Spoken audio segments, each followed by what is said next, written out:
Hello, my name is Matthew, and I read The Cossacks or The Cossacks by Leo Tolstoy. It's one of my favorite um, stories, shorter works by Tolstoy. It's one of my favorite kinds of stories, which is uh, a main character goes off, leaves society, goes off into nature, or any sort of story where a character goes on an adventure or travels and learns something about him or herself um, outside of their normal circumstances. So, living in the city and going off into the country, or living in the country and going into the city, or um, being landlocked and going on a seafaring adventure. All those things really appeal to me.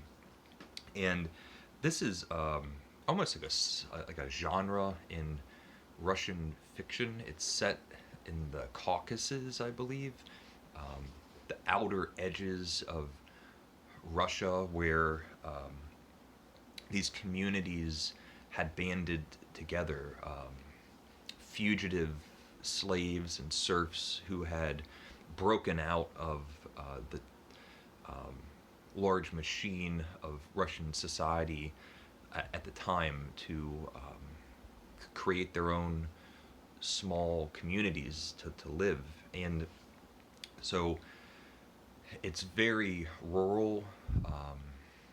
It almost feels like the Midwest, the wild, the Wild West, um, in the sense that they're living by their own laws and they're living off of the land and they eat what they hunt and growing their own food, and so it's from a person in the city, it's the perspective of like a simple life. And so we have our main character Olenin, who is this superficial, wealthy young man. The story is largely autobiographical, so it's a version of Tolstoy, who um, this young man is getting sick of modern society in the big city, and he wants to break away and go off into the country and live off of the land and um, learn something from the simple lives of these Cossacks. And Tolstoy has this great way of um, having that omniscient narration. So it's this bird's eye view, giving us great details, interesting observations of Russia at the time. And we have this traveling sequence where we're going from the city, and then all of the each successive town and village and small community that our main character is traveling on, until he gets all the way out into the middle of nowhere, where the Cossacks live. And what's interesting is we have this dual perspective. We have kind of Tolstoy from above, but we're very much following along from the viewpoint of our main character. And so um, we know that he wants to grow and mature and learn something about himself, but he's superficial, and so that's his intention, that he's going to go off and have this revelatory moment, and he's looking for it, which um, is creates an irony between um, the impact, the meaning that a revelation like that can have, and the dismissiveness of it um, when you're the one searching for it and you're superficial. He talks about how the people in the city are basically fakes and phonies and nobodies, and the people that live out in the country, uh, it doesn't say it as explicitly, but essentially that they're simpletons, and he's just on this ride through all of the people around him, and we almost get like false revelations where he thinks, now I get it. Well, he's out in the Caucasus and starts meeting people. He joins up with like an old timer who they go off hunting together. They hunt pheasant and boar, and they drink and have conversations. Um, it has an adventurous spirit to it to be out in the wild. It's almost like the Russian version of a pastoral novel, beautiful descriptions of nature.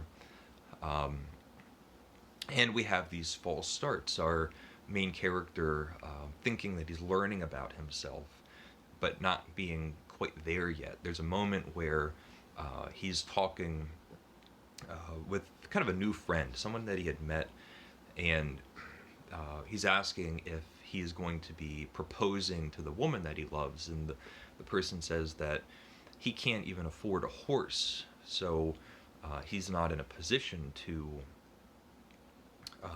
propose to this person.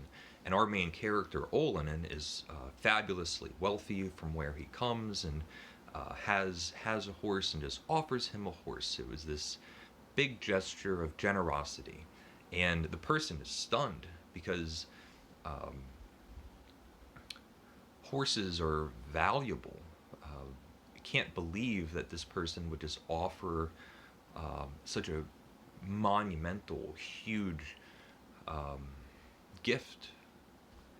And Olenin just says, like, well, where I come from, I have 40 horses. I have horses better than this one, and it doesn't mean anything. And not only is this young man suspicious, but he goes back to town and tells everybody about this like really strange interaction with this man. He finally does take the horse and lies about what exactly happened between the two of them. But and throughout the story there is a love interest. There's a romance. There's tragedy. People throughout the story, people die. There's conflicts. But it's a fast-paced, loping novel. It's direct, immediate. This isn't one of those wide, broad-scale, huge, epic stories. It's extremely focused and tightly told.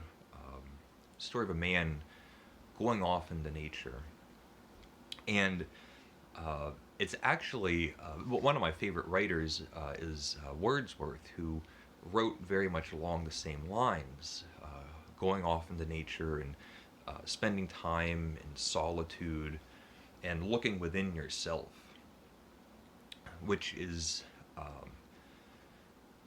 has been very meaningful and enjoyable for me to read. But there's an implication in that mindset, which is basically narcissism. Just go out by yourself and spend all of your time thinking about yourself.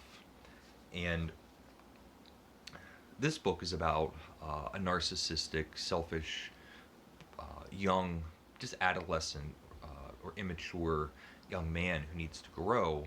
And we get a much more substantive version of that mentality of what it means to go outside of yourself. And I'll read a passage. Just it's very Tolstoyan, however you say that. So there's a revelation. Happiness is this, he said to himself. Happiness lies in living for others. That is evident. The desire for happiness is innate in every man, therefore it is legitimate. When trying to satisfy it selfishly, that is, by seeking for oneself riches, fame, comforts, or love, it may happen that circumstances arise which make it impossible to satisfy these desires. It follows that it is these desires that are illegitimate, but not the need for happiness. But what desires can always be satisfied despite external circumstances? What are they? Love, self-sacrifice. He was so glad and excited when he had discovered this, as it seemed to him new truth, that he jumped up and began, and on and on and on. But I just love it. I'm not sure if I had very much, if I had anything really interesting to say, but I mostly wanted to make this video to recommend it. It's a great short novel by Tolstoy, and I think a perfect way, a really great pathway into reading Tolstoy if someone's only looking at Anna Karenina or War and Peace, these intimidating large-scale tomes. It's a great start. And I don't even know how to say it. The Cossacks, Cossacks. I guess let me know. So the Cossacks by Leo Tolstoy. Let me know if you read the book, what you think of it. So leave a comment if you would like. And thank you for watching, and take care.